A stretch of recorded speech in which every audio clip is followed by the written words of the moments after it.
The Titanic tragedy.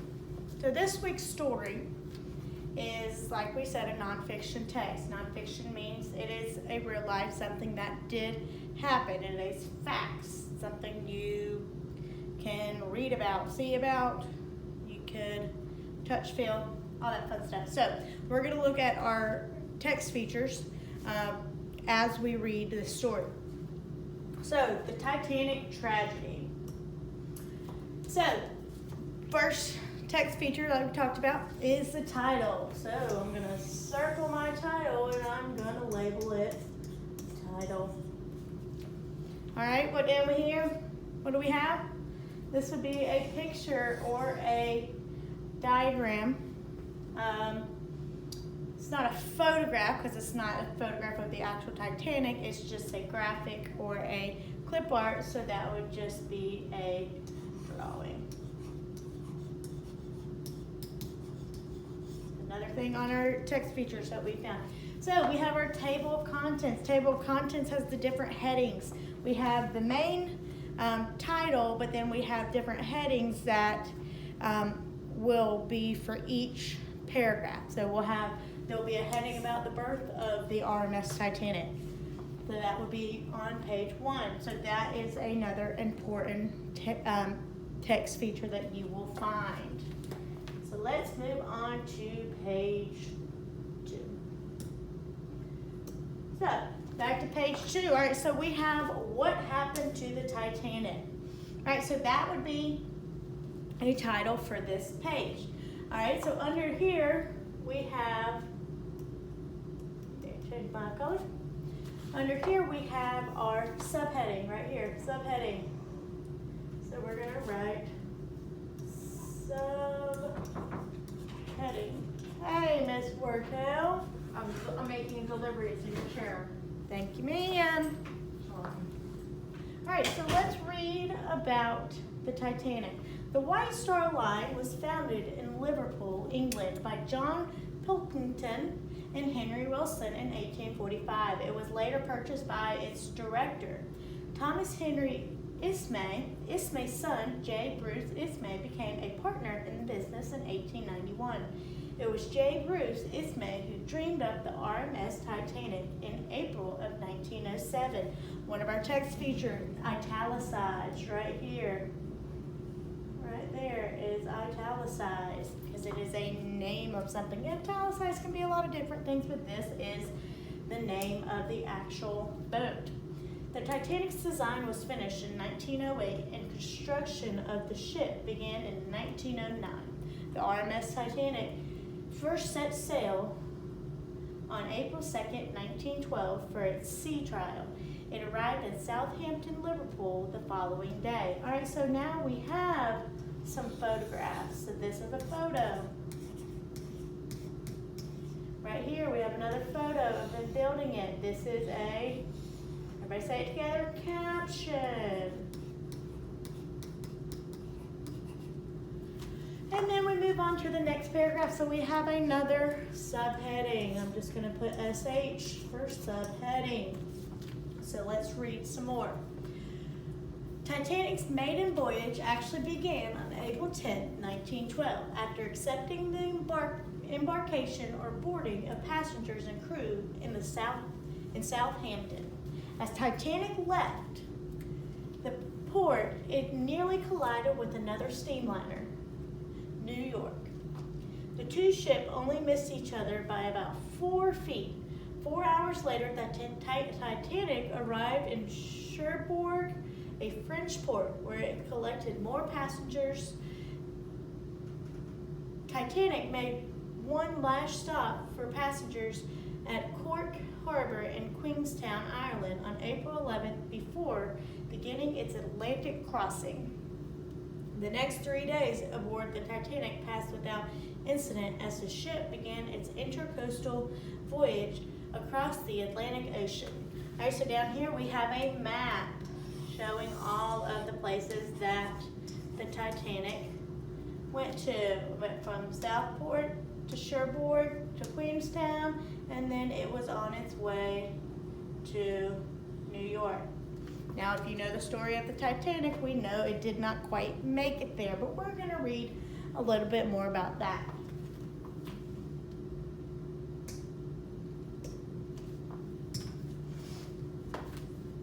The Ship of Dreams. The Titanic offered different accommodations on the ship based on the ticket price. First-class passengers sailed in luxurious, spacious rooms. They ate in fine restaurants and enjoyed a gym and swimming pool, although third-class accommodations were very different from first class.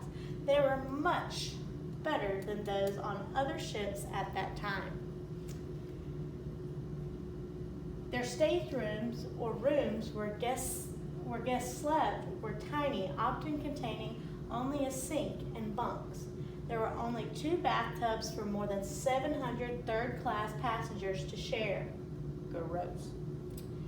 Third-class passengers also had the access to a dining hall and public gathering place. Still, most third-class passengers were pleased with the impressive, clean accommodations. So we have some pictures about the difference between first class and third class, and then we have our caption. The left says one of the many first class staterooms aboard the Titanic, and then we have on the right a third class stateroom with a sink and 2 bunks. Lifeboats. The RMS Titanic held a total of 20 lifeboats capable of carrying just under 1,200 people. The number of lifeboats on board was actually more than the ship was required to carry by law. Still, if all the lifeboats were filled to the capacity, only half of the people on the Titanic would fit. Right here, lifeboats aboard the Titanic were capable of carrying less than half of the passengers. They weren't. That's not good.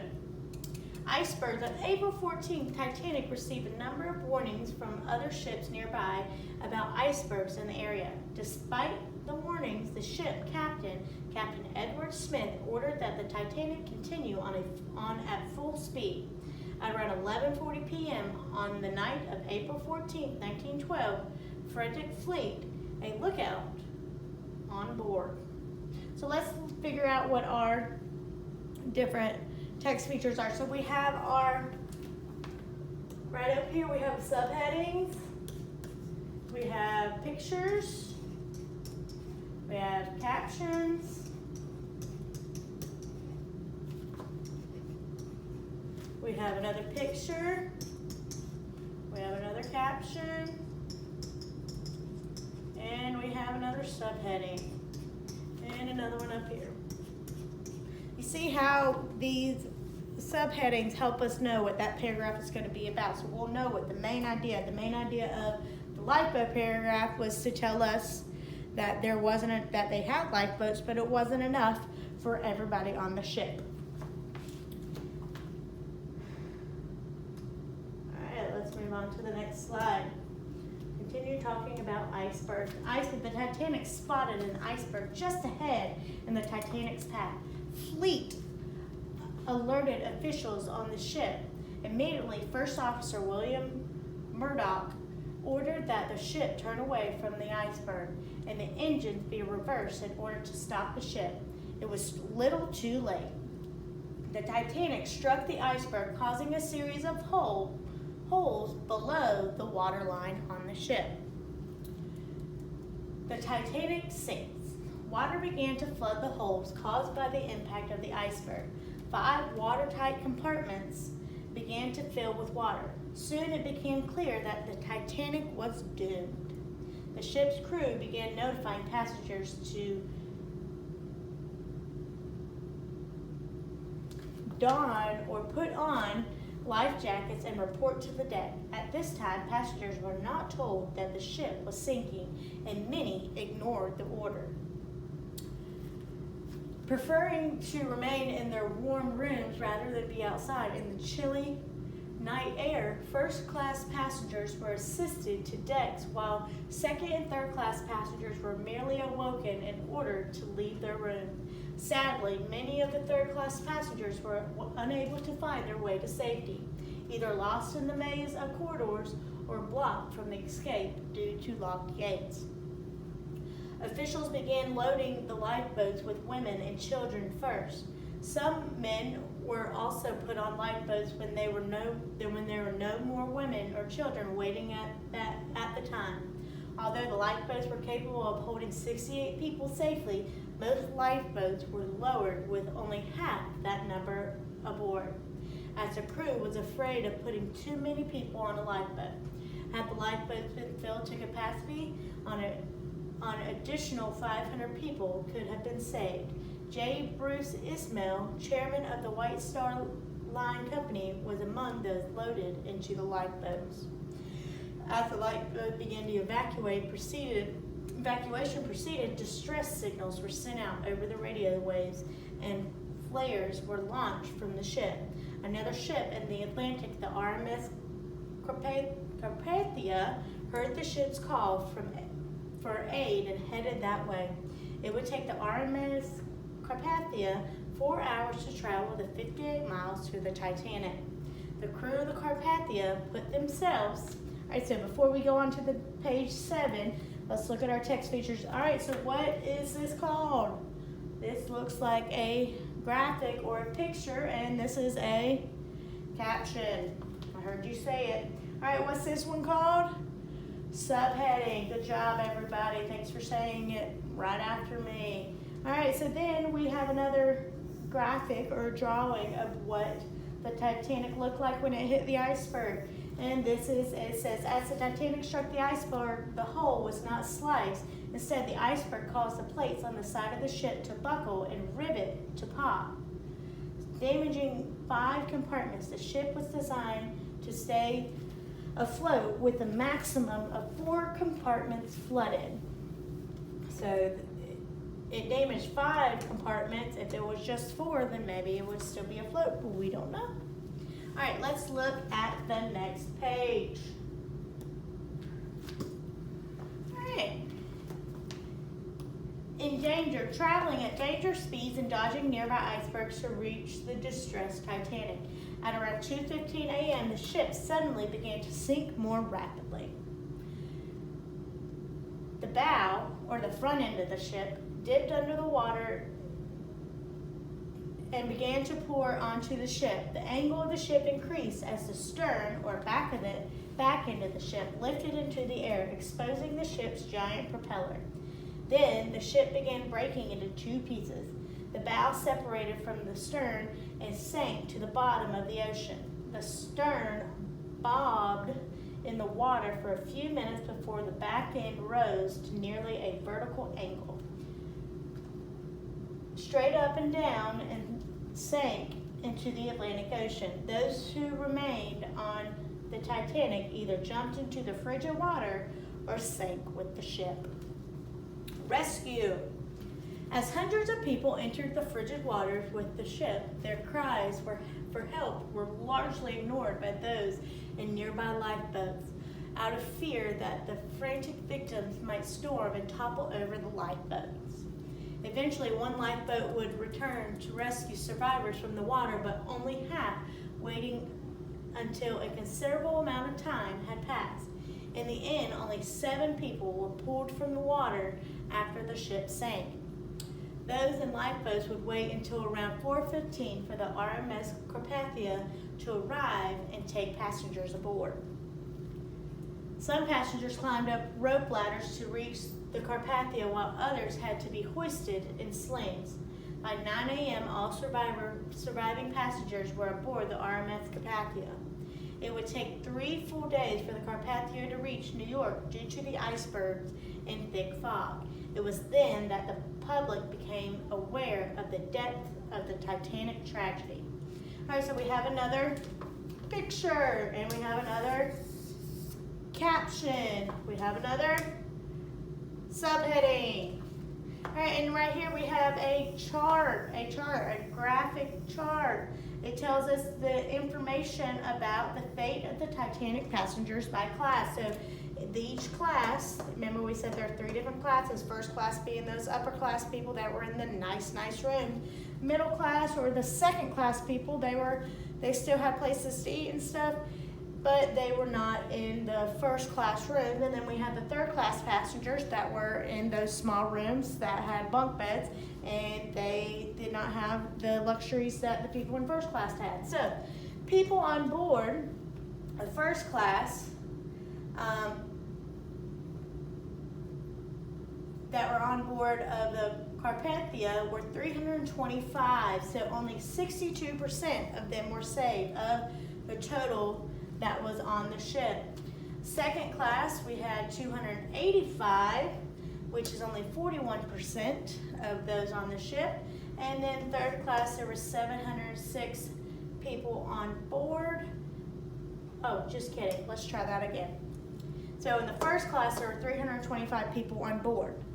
Only 62% of that many people were saved. There were 285 people on board that were second class, and only 41% of that was saved. And then of the 706 third class people, because remember they could put more than one person in a room, there were only 25%. Remember we said that some of them got lost in the corridors, or they couldn't get out. They were in the lower parts, where if you ever have been on a cruise ship, the lower parts are there. They could be underwater or close to the water line. So only 62% first class. So that's a little over half. And we can look at more into that a little bit later. All right, let's look at our next page. It says Titanic sinks, 1,500 perish. So another nonfiction back then. Newspaper, that was their way of getting news. They didn't have internet.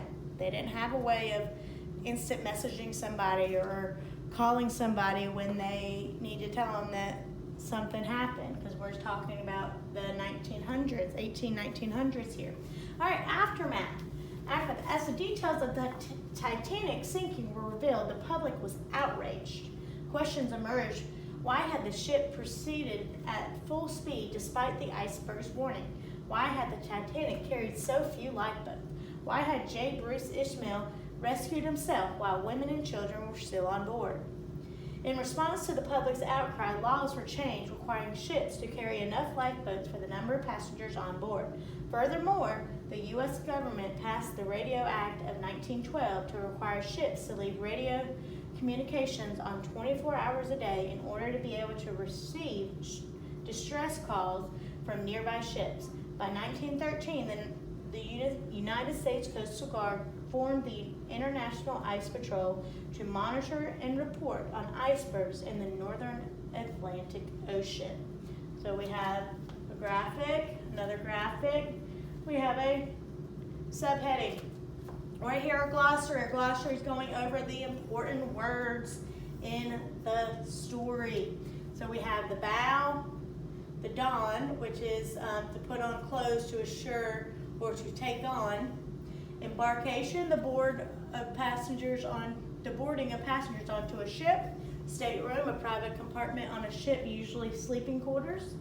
A stern, which is the rear of the boat. The vertical angle is a position that is straight up and down. Let's see. And then we have our index. Our index helps us know where to find these important words in the text. So that is our story of the Titanic. All right, so we're going to use that. You're going to have a copy of this on a Google slide. You're going to read it, and then you're going to do some questions and stuff that go with this as well. So, all right. All right, well, that's all I got to say. Thanks for hanging with me today. Hope y'all have a good day. I'll see you later.